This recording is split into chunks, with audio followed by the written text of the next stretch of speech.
6장 1절부터 보겠습니다.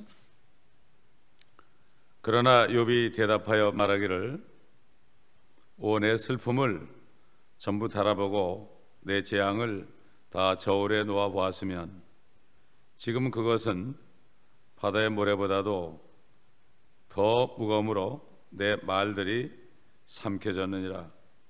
전능하신 분의 화살이 내 안에 있으며 내 영이 그 독을 마셨나니 하나님의 공포가 나를 치려고 진열하도다. 들나귀가 풀이 있는데 울겠느냐? 또한 소가 꼴 위에서 울겠느냐? 소금 없이 싱거운 것을 먹을 수 있겠느냐? 또한 달걀의 흰자위가 무슨 맛이 있겠느냐? 내 혼이 만지기를 싫어하는 것들은 마치 내 슬픈 음식 같도다.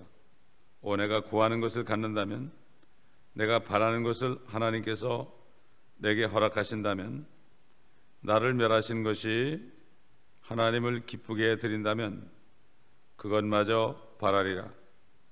그가 그의 손을 풀어 나를 끊으시기를. 그러면 내가 위로를 받을 것이며 정령 슬픔 가운데서도 마음을 모질게 먹으리니 그분께서 사정없이 그리하시기를 바라노라. 이는 내가 거룩하신 분의 말씀을 숨기지 아니하였습니다. 여기까지만 보겠습니다. 참 엘리바스가 욥에게 한 말 중에 물론 하나님께서 전하는 말씀이 있지만 대부분의 말들이 욥을 이해하지 못하고 욥을 비판하는 겁니다. 이것은 바로 오늘날 현대인들이 예수 그리스도가 당신의 죄 때문에 모진 고통을 받고 채찍에 맞으시고 그리고 죽으셨다가 당신을 살리기 위해서 부활하셨다 그러면 그게 무슨 나와 상관이 있냐? 그 사람은 괜히 혼자 십자가에 못 박혀 죽은 거 아니냐? 자기가 살기 위해서 그런 거 아니냐? 자기를 구원하기 위해서 그런 거 아니냐? 이렇게 힐난하는 것처럼 바로 여기서 우리는 주님의 그 심정을 읽을 수가 있습니다. 그 욥이 지금 슬픔을 달아보면, 저울에 달아보면 바다 모래보다 더 무겁다. 이 엘리바스가 묻는 질문에 대답을 안 합니다. 우리 주님도 마찬가지입니다. 이 세상 사람들이 주님에 대해서 뭐라고 떠들고 옛날 십자가 밑에서 네가 하나님의 아들이라면 너부터 구원해보라 이렇게 말할 때 한마디 말씀도 안 했습니다. 그렇기 때문에 오늘날도 우리가 또 그리스도인들까지도 주님 얼마나 아프셨습니까? 주님 얼마나 힘드셨습니까?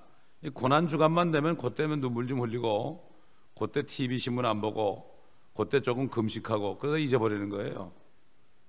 우리는 죽었다 깨나도 주님의 고난을 알 수가 없습니다. 그렇기 때문에 때로는 우리가 고난을 당할 때가 있습니다. 몸도 아플 때가 있고요, 심적으로 고통받을 때가 있고요, 사람들에게 놀림받을 때도 있고요, 수치를 받을 때도 있습니다. 이럴 때 우리가 조금이나마 주님의 심정을 이해할 수 있는 거예요. 우리 다 같이 히브리서 보겠습니다. 히브리서. 요즘 현대인들, 특별히 현대 그리스도인들 많은 사람들이 세상 말로 입만 살아있다 이런 얘기입니다. 입만 살아있다, 마음하고 입이 따로 논다 이런 얘기입니다. 12장 보게 되면 1절부터 2절 보면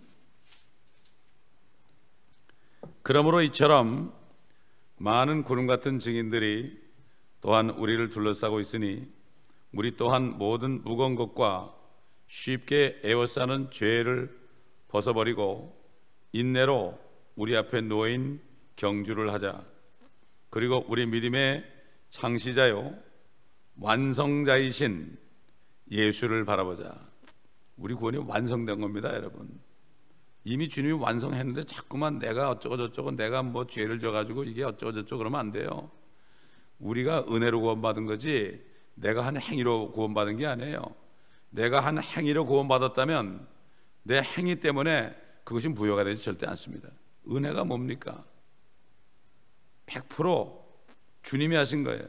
믿음의 창시자, 믿음도 주님이 하신, 주님이 우리에게 죽으셨기 때문에 우리가 그분을 믿을 때, 거듭날 때 그분을 또 믿게 되는 거예요. 우리가 어떻게 그분을 믿습니까? 우리가 믿는다는 자체가 바로 그분이 믿음을 만드는 거예요. 그래서 믿음은 선물이라는 거예요. 우리가 예수를 믿게 된 것을 감사해야 됩니다. 이거 아무리 열심히 내가 믿습니다 외쳐봐도 안 돼요. 어떤 사람도 그러죠. 믿기를 원하는데 안 된다고 그러죠. 그거 사실이에요. 근데 사실 많은 사람들이 믿지도 않으면서 믿는 척합니다. 솔직하게 내가 믿기를 원합니다 이렇게 얘기해야 되는 거예요.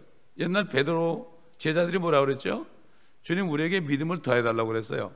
자기들이 믿음이 있는 줄 알았어요. 그 있으니까 요것만 좀 더해달라고 그런 거예요. 요즘 사람들이 그럽니다. 내가 좀 괜찮은데 주님이 조금만 도와주면 내가 구원받겠습니다. 이게 바로 위선자들의 행위입니다. 그러나 주님 뭐라 그랬죠? 너에게 겨자씨만한 믿음이 있다면 이 산을 들려서 바다에 던지라고 의심치 않으면 그대로 된다고 그랬어요. 너는 믿음이 없다 이거예요. 솔직히 믿음이 없다고 고백하고 울라 이거죠. 이 입술로 하는 믿음, 바리새인들이 그랬잖아요. 너희가 입술로는 나를 존경하지만 마음은 내게서 멀도다. 너희가 나를 헛되이 경배한다. 헛되이 경배한다. 믿음의 창시자요 완성자이신 예수를 바라보자. 주님만 바라봐야 돼요. 사람 바라볼 거 없습니다. 누가 어떤 목사가 무슨 얘기해도요 주님만 바라봐야 돼요. 요즘에 입만 사는 사람 너무 많습니다. 주의 종들도 그래요. 그는 자기 앞에 놓인 즐거움을 위하여, 자기 앞에 놓여있는 즐거움을 위하여 부활이죠. 십자가를 견디시고 수치를 개의치 아니하시며 하시더니 하나님의 보좌 오른편에 앉으셨느니라. 마찬가지예요. 진짜 주님을 믿는 사람은요, 진짜 주님을 믿는 사람들은 앞에 있는 즐거움 때문에 모든 어려움을 이길 수가 있어요. 앞에는 어려움이 주님이 부활 아닙니까? 셋째 날에 부활했잖아요. 우리도 셋째 날에 부활하는 거예요. 셋째 날이 뭡니까? 2000년 이틀이 지나고 셋째 날 주님이 공중에 나타나실 때 그때 부활하는 그것을, 그 즐거움을 바라보지 않으면 어려움을 이길 수 없어요. 요만한 어려움 때문에 우리는 가장 몸부림을 칩니다. 주님이 다 담당하셨는데 우리는 요만한 어려움 때문에, 그 어려움도 주님의 고난을 조금 맛 좀 보라고 그렇게 한 것도 못 참는 거예요. 그러므로 부활에 즐거움이 없는 사람은 이길 수가 없어요. 수치심 있잖아요. 주님이 수치까지도 견디셨어요. 수치를 미워했어요. despised shame 그랬어요. 얼마나 수치스러워요. 6시간 동안을 팬티도 안 걸치고요. 주님이 그것도 앞에 손으로 가리면 괜찮은데 남자니까 말이죠. 양손과 양팔을 다 벌리고 십자가에 못 박아서 꼼짝 못한 상태로 죄인들 앞에서 말이죠. 다 내놓고 있었습니다. 오직 하면은 아버지께서 보기 싫어가지고 깜깜한 밤이 3시간 동안 되겠잖아요. 그렇기 때문에 우리의 죄뿐만 아니라 우리의 수치까지도 다 이미 담당하신 거예요. 이걸 깨달은 사람은요, 아무리 내가 수치를 당해도요 끄떡하지 않습니다. 주님이 다 당했는데. 제가 여러분 옛날에 한번 얘기했을 거예요. 지금 목사가 된 사람인데 그 사람이 티네이저 때 프로 골퍼였어요. 잘 나가고 자기 아버지는 굉장한 부자입니다. 그러던 청년이 말이죠, 갑자기 우울증에 걸린 거예요. 왜 걸렸느냐면은 그 아버지가, 그 노인 아버지가 말이죠, 뭐 빌리오네어죠. 그 아버지가 자기 비사고 눈이 맞아가지고 엄마를 버리고 비사고 살게 된 거예요. 이거 어린 마음에 수치를 느낀 거예요. 내가 프로골퍼인데 야, 제 아버지는 저렇게 됐지. 수치로 오니까 그것도 못하는 거예요. 그리고 마약을 하고 우울증에 걸리고요. 그러다가 이 성경을 딱 읽다가 깨달은 거예요. 수치를 견디셨다. 주님이 수치를 담당하는데 내가 이러면 안 되지. 그래가지고 거기서 뻘떡 일어난 거예요. 이게 말씀의 능력이에요. 이게. 그래가지고 지금 저 샌디에고에서 수천 명의 젊은이들, 요즘에 가정에 깨져가지고 젊은이들이 얼마나 수치당합니까? 그런 아이들이 구름대같이 모입니다. 지금 이게 믿는 게 뭡니까? 우리 죄뿐만 아니라 수치까지도 주님이 담당한 겁니다. 이게 욥은 바로 우리 주님의 그림자예요. 또 앞으로 이런 고통을 받을 이스라엘 사람들의 그림자예요. 그렇기 때문에 우리가 예루살렘의 화평을 위해서 기도해야 되고 이스라엘을 위해서 기도해야 되는 거예요. 우리에게 율법이 지어졌다면 우리는 유대인들보다 수천 배 수만 배 더 저주를 받을 민족입니다. 우리 한국 사람들이. 뿐만 아니라 모든 다른 민족 다 마찬가지예요. 유대인들이 그렇게 율법을 받았고 그렇게 하나님의 징계를 받았는데 아직도 그런데 생각해 보세요. 다른 이방 민족은 정말 이거는 뭐 상상을 불하는 겁니다. 그 때문에 우리는 욥기를 배우면서요, 정말 우리가 이런 고통을 받을 때 주님만을 의지하면서 살 수 있을까? 믿음을 달라고 해요. 예수 믿는 것은 받은 증거 많도다. 예수 귀한 예수, 내게 믿음 주소서. 우리는 믿음을 구해야 되는 거예요. 이거를 안 구하다가 나중에 문제가 터지면 그냥 신사참배를 하고 6.25 때 예수 안 믿겠다고 그러고, 앞으로 이제 어떻게 됩니까? 이제 올해 말까지 어떤 일이 벌어질지 모릅니다. 내년, 후년, 2017년까지 어떤 일이 벌어질지 모르고 그 새에 우리에게 부활의 날이 올지 모릅니다. 이걸 알게 되면 아무 문제될 게 없어요. 집에서도 문제될 게 없고, 직장에서도 문제될 게 없고, 교회에서도 문제될 게 없고, 주님을 바라보라, 예수를 바라보라, 그분만 바라보면 우리는 끝이에요. 사람을 바라보면 이게 문제가 생기는 거예요. 그러니까 엘리바스는 이 욥의 그 고난을 알 수가 없어요. 우리가 예수 그리스도의 고난, 주님 나 때문에 얼마나 아프셨습니까? 이렇게 얘기하지만 우리는 알 수가 없어요. 죽었다 깨나도 몰라요. 우리는 차라리 모릅니다. 그게 나아요. 또 모르게 하셨어요. 주님이 다 당했기 때문에, 은혜를 주셨기 때문에 모르게 하셨어요. 그거 매일 기억한다면 어떻게 살아요? 우리가 죄송해가지고. 그러니까 욥은 엘리바스가 그 고난에 대해 얘기할 때 말이죠, 거기에 대한 대답을 안 했어요. 대답을 안 했어요. 대답을 안 하고 네가 뭐 내 고통을 알겠느냐, 마찬가지예요. 오직하면 4절에 전능하신 분의 화살이 내 안에 있으며 그랬죠. 하나님의 화살이 안에 있다는 얘기죠. 이렇게 얘기할 때 누가 욥에게 너 그럴 수 있냐 얘기할 수 있겠어요? 없어요. 우리 주님의 고난에 대해서 누가 함부로 얘기할 수 있습니까? 얼마나 아프셨습니까? 내가 이해합니다. 못해요. 우리는 절대 할 수 없습니다.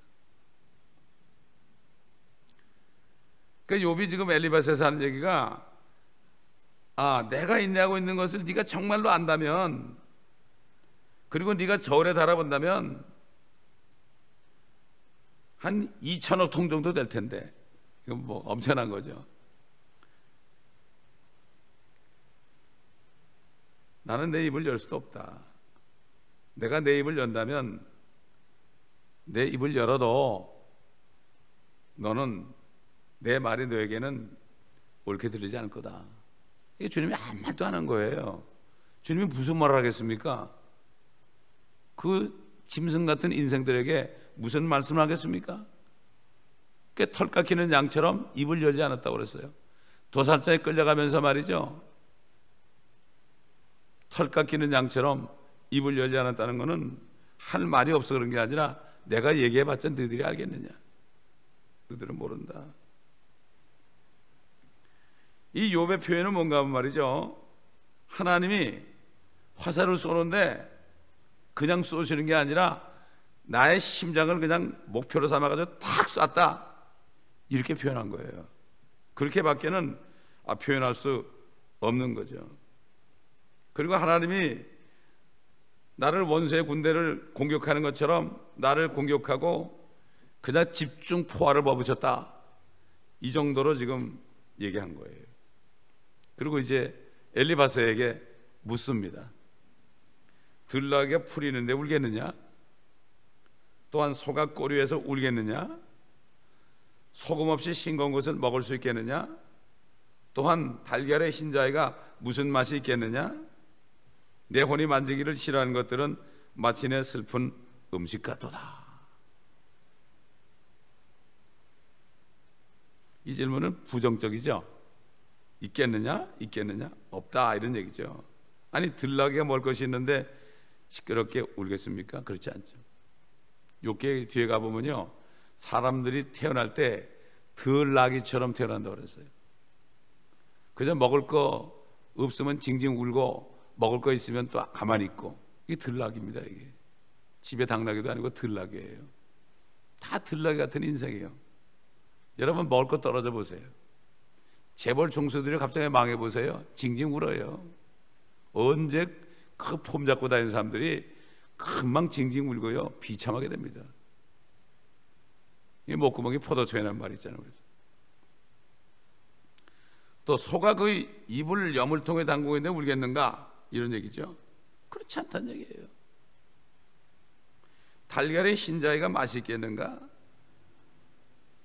사실 흰자위는 별로 맛이 없잖아요. 소금을 좀 뿌리기 전에 말이죠. 근데 옛날 어떤 신학자들은 말이죠, 달걀 흰자위를 고쳐가지고 쇠비름이라고 바꿔놨어요. 아, 옛날에 달걀이 어디 있어? 쇠비름이겠지. 참 기가 막힌 사람들이에요. 자기 생각으로 성경을 막 바꿔놓는다고. 근데 사실 달걀은요, BC 2000년, 지금부터 4000년 전에 그 바벨론 풍요제에서 이미 있었던 거예요. 그래서 이스터 축제, 부활절, 이스터 축제 때 여러분 뭐 하죠? 달걀에다 색칠하죠? 그게 옛날 바벨론 종교에 있던 거예요. 그래도 달걀에 색칠해가지고 애들 보물찾기 시키죠. 참 기가 막힌 얘기가 지금 교회에서 벌어지고 있습니다. 그게 바벨론 종교에서 하던 짓이에요. 그게. 그나마 이제 그거 안 하는 교회는 부활절만 되면은 계란을 다 삶아가지고 와, 집집이. 그래가지고 다 까먹어. 주님이 뭐 계란이 부활해서 병아리 정도로 부활하신 게 아니거든요. 그게 참 우스꽝스러운 시대가 됐습니다. 그렇다고 주님의 부활이 나쁘다는 게 아니에요. 주님의 부활은 우리가 항상 감사해야죠. 부활절 찬양은 꼭 부활절에만 부르는 게 아닙니다. 사실 로마 교회에서 정한 부활절 절기는, 그거는 이스터 축제가 부활절로 둔갑한 거예요. 우리가 이걸 알면서 부활절날 우리가 예배를 드리면서 참 사람들에게 주님의 부활을 증거하는 건 좋은 얘기죠. 그러나 우리가 이것을 알고 있어야 된단 말이죠. 크리스마스도 마찬가지예요. 우리가 크리스마스 주님이 탄생한 건 분명하죠. 그걸 통해서 전도를 해야 되는 거지, 거기에 심취해 가지고 말이죠, 무슨 행사하고 뭐 선물을 교환하고 뭐 난리치고 이런 거는 하면 안 된다. 흥청거리고 말이죠. 뭐 특별히 그날 뭐 빨간 옷 입고 초록색 옷 입고 그럴 필요 없는 거예요. 사실 그건 세상이 하는 거예요. 아니 뭐 그날 입어도 상관없죠. 그건 자기 마음이니까.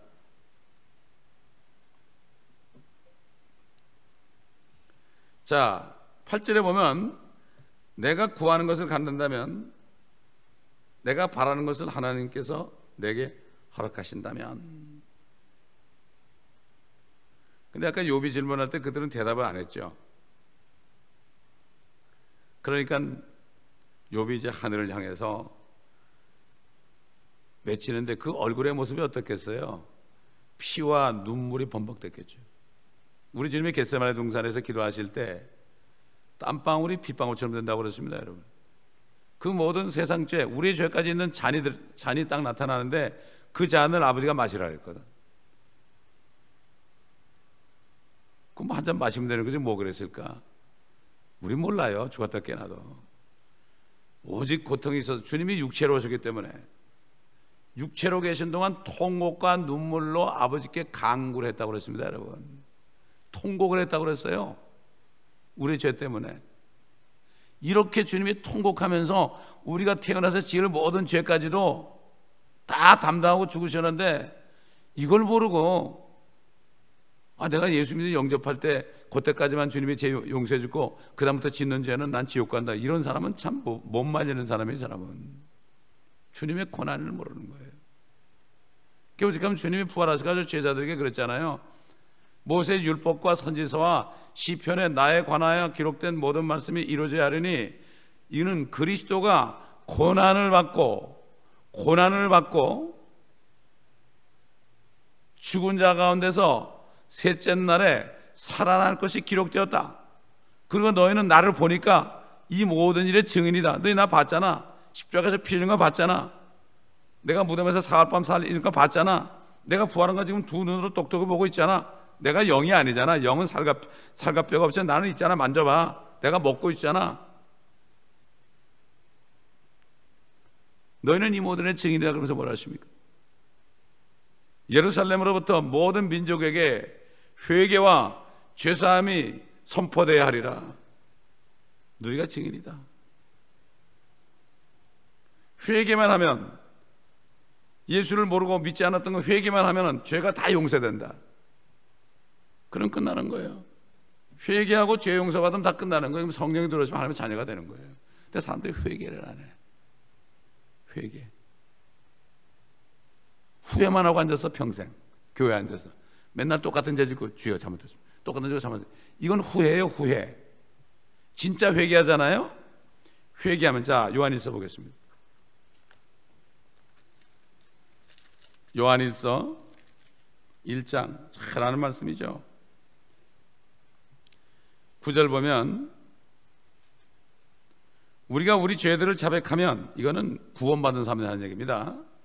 우리 죄들을 자백하면 그는 신실하시고 의로우셔서 우리 죄들을 용서하시며 모든 불의에서 우리를 깨끗하게 하시느니라.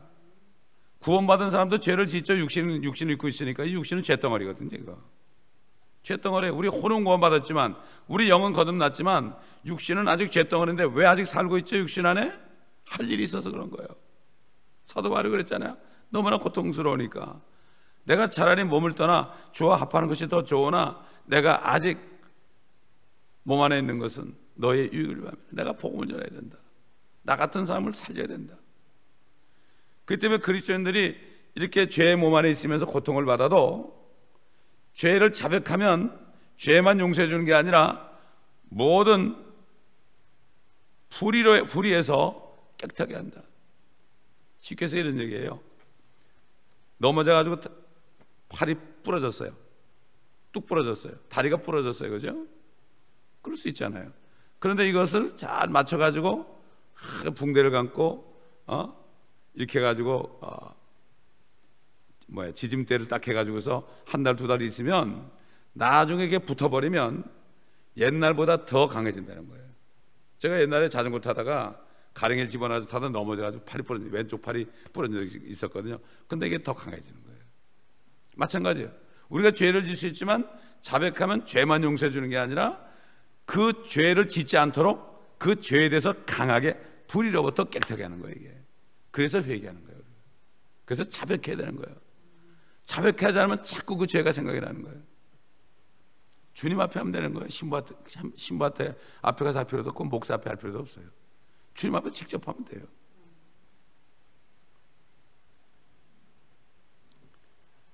자, 욥은 지금 주님처럼 피투성이 땀투성이 범벅이 돼가지고요, 엘리바스가 하는 말은 대답도 않고 하늘을 향해서 외치는 거예요. 내가 바라는 것을 하나님께서 내게 허락하신다면. 참, 심장을 짜서 나온 말 아닙니까? 그런데 이런 마음속에서 우러나오는 외침이 세계 방방곡곡에서 인류 역사 계속 되는 동안에 여기저기에서 그 외침이 나왔고요. 참 특별히 말이죠, 과거 수백 년 동안 아주 어려운 시대에 전쟁터에서 다 죽어가면서 사람들이 외쳤을 거예요. 그냥 총을 맞아가지고 막 창자가 튀어나올 때 그때 심정이 어떻겠어요? 광산에서 일하는 사람들 갑자기 탁 막혀버렸어요. 거기서 죽어갈 때 그 심정이 어떻겠어요? 얼마나 외치겠습니까? 외쳐도 들리겠습니까? 감옥에서 평생 사는 사람들, 병원에서 불치병으로 평생 있는 사람들, 정신병원에서 있는 사람들, 심지어 교회에서도 교회에서도 이렇게 외치는 사람들이 있습니다. 이걸 우리 봐야 됩니다. 심지어 가정에서 구원받지 못한 식구들 때문에, 또 가정에서 핍박을 받으면서 구타를 당하면서 이혼은 하지 못하고 그저 주님 앞에 외치는 사람, 남편이 술만 먹거든 두드려 패고 말이죠. 그냥 주먹으로 때려서 멍이 시퍼렇게 들고요. 그거를 화장으로 지워가면서, 그러면서 남에게 안 보이려고 하나님께만 외치는 이런 외침이 지금 여기저기 있고, 하나님은 그분들을 보고 있다는 얘기예요. 자, 그런데 이 지상에 있는 정치인들이나 이런 유명한 사람들은 엉뚱한 소리 하는 거예요.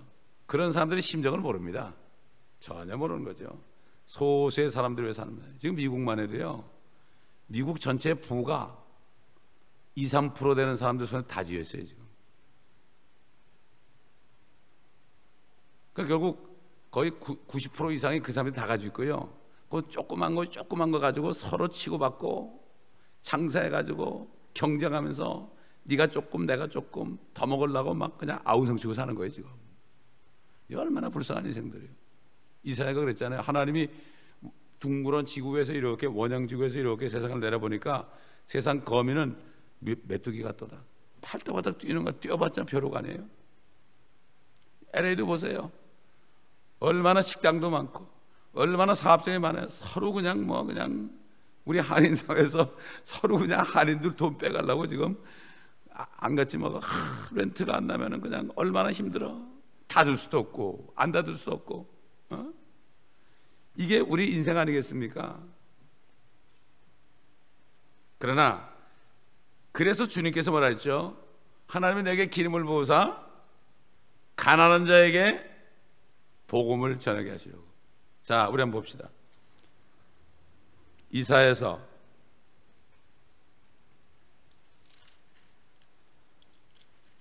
61장 보면요, 1절부터 보면, 주 하나님의 영이 내게 임하셨으니 이는 주께서 내게 기름을 부으사 온유한 자에게 기쁜 소식들을 전파하게 하셨습니다. 그가 나를 보내심은 마음이 상한 사람들을 싸매고, 마음이 상한 거는요 조금 심령이 상한 정도가 아니고요, 이런 거예요. 유리병을 탁 떨어뜨렸어요. 탁 떨어뜨리니까 그냥 팍 하고 하면서 파편이 막 튀었어요. 그거를 하나하나 와가지고 유리병을 만들 수 있습니까? 아무리 크레이지 블루 발라도 안 되는 거예요. 조그만 것들 다 막 툭툭 튀어나가는데 그거 어떻게 다 수집할 거예요? 그거 다 손잡이죠. 이게 바로 마음이 상한 자예요. 아무도 고칠 수 없는 심령, 깨져버린 심령, broken heart이에요. 그래서 broken heart라는 거예요. 이걸 사실 깨진 심령이라고 그래야 되는데, 이거를 번역을 상했다고 그러는데 왜 그런지 모르겠어요. 포로된 자에게 자유를, 갇힌 자에게 감옥의 열림을 선포하며 주의 기뻐 받으시는 해를 선포하고, 우리 하나님의 복수의 날을 선포하며 모든 슬픈 자를 위로하고, 시온에서 슬퍼하는 자들을 정하여 그들에게 죄 대신 아름다움을, 슬픔 대신 기쁨의 기름을, 무거운 영 대신 찬양의 의복을 주어 그들로 주의 심으신 의의 나무들이라 불리게 하여 주께서 영광을 받으시는 것이라. 첫 번째 파트는요, 주님이 십자가에 죽으심으로 부활하심으로 우리 같은 죄인들을 구원해 주시는 거예요. 심령이 상하고 포로되어 있고, 사단에게 포로되어 있잖아요. 감옥에 갇혀 있고. 그래서 주의 기뻐 받으시는 해가 이게 은혜해요, 은혜해. 그 다음에 주에 나오는 건 복수의 날은 뭔가 하면은 이스라엘 백성들을 핍박한 모든 이방 나라들을 원수 갚는 거예요. 이게 시온에서 슬퍼하는 자가 뭐예요? 시온이 예루살렘이거든요. 거기서 슬퍼하는 유대인들을, 남은 자들을 구원한다는 얘기예요. 누가복음 4장 가보세요. 주님이 이 말씀하셨죠.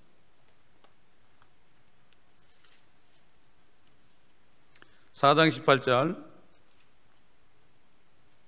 16절부터 보겠습니다. 주께서 자라나신 나사렛에 오셔서 자신의 관례에 따라 안식일에 회당에 들어가서 성경을 읽으려고 서시더라. 선지자 이사야 책을 들으니 그 책을 펴시고, 아까 그 이사야 61장이에요. 그 책을 펴시고, 그때 두루마리 같았거든. 이 책이 아니었어요. 이와 같이 기록된 부분을 찾으시더라. 다시 해서 61장을 찾으시더라. 이사야에 주의 영이 내게 임하시니 이는 가난한 자들에게 복음을 전하게 하시려고 내게 기름을 부으심이라.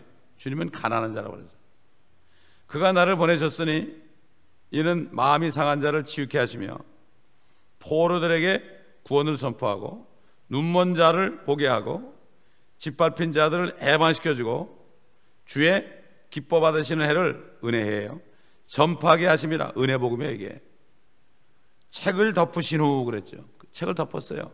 왜 그런가 하면 복수의 날은 주님이 재림할 때 복수하기 때문에 초림할 때는 복수의 날이 아니에요. 주님은 우리에게 은혜 주시려고 죽으시러 오시기 때문에. 그래서 이사야서 61장에 그 뒷부분 복수의 날은 선포 안 했어요. 책을 덮어버렸어요. 안 읽었단 말이죠. 그 말씀은 아직 이루지 않은 거예요. 책을 덮으신 후 그것을 맡은 자에게 다시 주고 앉으시니 회당에 있는 모든 사람들이 눈이 그에게로 주목하더라. 주께서 그들에게 말씀하기 시작하시어 이 성경이 오늘날 너희 귀에 이루어졌느니라고 하시니. 이게 뭐예요? 내가 메시아다 이런 얘기예요. 나사렛 목사 아들인데 내가 메시아다 이런 얘기예요. 그러니까 저 죽이려고 그러면서 말이죠, 주님을 낭떠러지에 밀어가지고 죽이려고 그랬어요. 그러니까 주님은 죽을 때가 안 됐기 때문에 그들 사이를 탁 빠져나갔지. 자, 이렇게 참 욥의 모습과 우리 주님의 십자가의 고통의 모습이 이렇게 닮았다는 것을 우리가 알 수가 있습니다. 자, 8절 보니까 내가 구하는 것을 갖는다면 그랬죠. 우리가 그 상상을 많이 하죠. 그렇죠? 이렇게 된다면 얼마나 좋을까? 이 땅에 평화가 온다면 얼마나 좋을까? 이거 누가 얘기해요? 세상 사람들이 그러죠. 내 죽은 아들이 살아있다면 얼마나 좋을까? 이 나라의 페이먼트를 다 지불할 수 있다면 얼마나 좋을까? 저 사람과 결혼하셨다면 얼마나 좋을까? 우리 교회에 부흥이 온다면 얼마나 좋을까? 우리 가정에 화평이 있으면 얼마나 좋을까? 다 예수 믿고 하나 되면 얼마나 좋을까? 내 어머니 아버지 우리 자녀들이 구원받으면 얼마나 좋을까? 내 남편이 구원받으면 얼마나 좋을까? 내 아내가 구원받으면 얼마나 좋을까? 막 폭탄이 막 폭격이 있는데 엉덩이를 쳐들고 있으면서 내가 살아날 수 있으면 얼마나 좋을까? 6.25 때 그랬대잖아요. 폭격이 터지면 전부 그냥 엉덩이를 하늘로 쳐들고 얼굴만 가렸대잖아요. 사실 하나님께서 우리가 구할 때 도와주십니다. 주님의 때에 적절한 때에 도와주십니다. 너무 성급할 필요 없어요. 우리 하나님께 구하면 하나님의 때에 도와주시죠. 9절 보면 나를 멸하시는 것이 하나님을 기쁘게 드린다면, 사실 욥은 심정에서 나온 말이죠. 옛날 철학자 중에 플라톤이라는 사람은요, 자살을 하면 하나님께 반역이다. 그리고 아리스토텔레스 유명한 사람 있잖아요. 대표적으로 유명한 게 플라톤과 아리스토텔레스 아니에요. 소크라테스하고. 그 사람 뭐란가 하면 자살하는 거는 비겁한 행동이야 그랬어요. 근데 소크라테스는 악처를 만났어요. 악처를 만나가지고 보통 고통을 받는 사람이 아니래요. 그는 뱀신을 섬겼어요. 그는 보통 사람보다 더 자살하고 싶은 충동이 있었어요. 결국 자살했어요. 그 사람 뱀에게 제사하고 자살해버렸어요. 소크라테스. 너 자신을 알라 그러는 사람이 자기도 모르고 자살해버렸어요. 철학자들은 모르는 거예요. 사람의 마음을 가지고 아무리 노력해도 하나님 못 만나는 거예요. 9절 보니까 그가 그의 손을 풀어 나를 끊으시기를. 참 성경에도 보면은 고통받는 사람들이 나를 죽여달라고 그랬죠. 요나도 그랬죠. 엘리야도 그랬죠. 심지어 모세도 그랬잖아요. 너무 괴로우니까 나 홀로 남았다고. 그 엘리야가 그랬죠. 모세는 뭐라 그랬죠. 그 백성들이 너무 속을 새기니까 나를 생명책에서 흐릴지라도 저들을 좀 구원해달라고 그랬죠. 생명책 흐리는 게 뭐예요? 멸망시키는 거 아니에요. 자, 아직까지는 완전히 하나님께서 욥에게 손을 다 대지 않았죠. 참 오늘날 보면 이 안락사에 대한 얘기가 많이 나오죠. 안락사. 너무 힘들 때는 이 사람을 죽이는 거, 그 안락사 법이 있는 데가 있죠. 그 때문에 실질적으로 미국에 안락사를 시켰는데 너무나 힘드니까 자기 형제가 너무 나를 죽여달라서 죽였는데 재판에 회부됐지만 사면받았다는 얘기가 있어요. 뭐 전쟁에 나가지고 뭐 팔다리 잘리고 그냥 뭐 창자가 튀어나오고 이런 사람들 그냥 내버려 두는 경우도 있어요. 어떤 경우는 오래전에 자기 남편이 전쟁터에서 왔어요. 전쟁터에서 온다고 편지가 왔어요. 그런데 다 사람들이 내렸는데 남편이 안 보이는 거예요. 그래가지고 물었어요. 우리 남편이 분명히 온다고 그러는데 물어보니까 당신 남편 저기 저 상자 속에 있다고 그러더라는 거예요. 알고 보니까 팔다리 다 잘려가지고 상자 속에 갇혀가지고 온 거예요. 그 여인은 기절했죠. 기절했지 않겠습니까 여러분? 또 어떤 경우는 이런 게 있어요. 아들이요 전쟁터에서 이제 왔다고 전화가 왔어요. 아버지 어머니 내가 사실 전쟁터에서 큰 부상을 입은 사람을 데려왔는데 그 사람이 너무 지금 우리가 평생 돌봐주지 않으면 안 되는데 어떡할까요? 그러니까 아버지가 뭐라고 그래 데려와 우리가 뭐 당분간은 도와줄 수 있지 않겠니?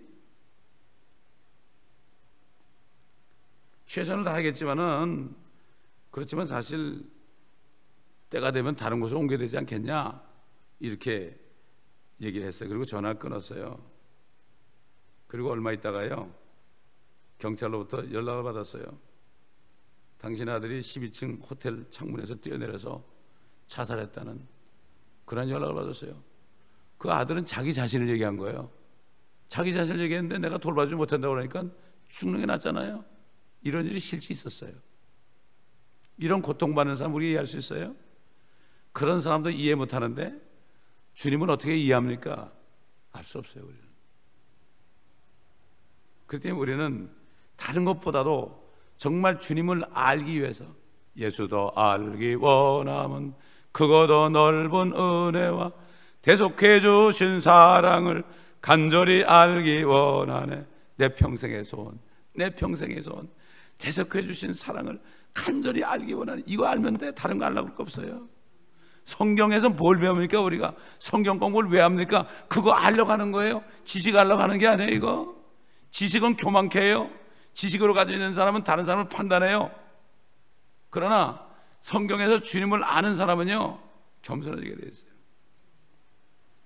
하나님을 기쁘게 해드린다면 내 손을 풀어 그의 손을 풀어 나를 끊으시기를.